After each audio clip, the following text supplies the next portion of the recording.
साथी आए हैं, हर रोज अदालतों में आते हैं और हम तो राजा साहब ये बेचारे मुझसे पहले से अंदर पकड़े हुए हैं। बात यह है कि वो लोग जो हक के साथ खड़े रहे, इंशाअल्लाह अल्लाह ताला उन्हें सुरखरू करेगा इंशाअल्लाह। और हम मुहिब वतन जमात हैं, हम पाकिस्तान के साथ चलने वाली जमात हैं। हमारा चेयरमैन भी मुहिब वतन है। हमसे कोई सर्टिफिकेट ना हमें किसी लेना है ना कोई दे सकता है हमें, और हम इंशाअल्लाह इस पाकिस्तान की मजबूती के लिए हम खड़े रहेंगे और इंशाअल्लाह अल्लाह ताला सब बेहतर करेगा।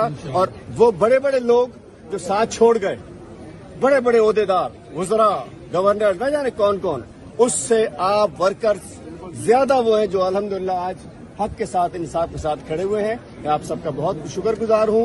पुरअमन रहना है, ये मुल्क हमारा है, ये इदारे हमारे हैं, ये सब कुछ पाकिस्तानियों का, इस कौम का है।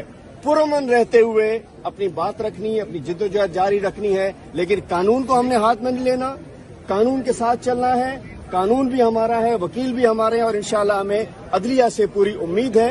इंशाअल्लाह अदलिया में इंसाफ देगा। पाकिस्तान जिंदाबाद, पाकिस्तान जिंदाबाद, पाकिस्तान जिंदाबाद। कप्तान को जेल से लाएंगे, अगला वज़ीर आज़म बनाएंगे इंशाअल्लाह। पाकिस्तान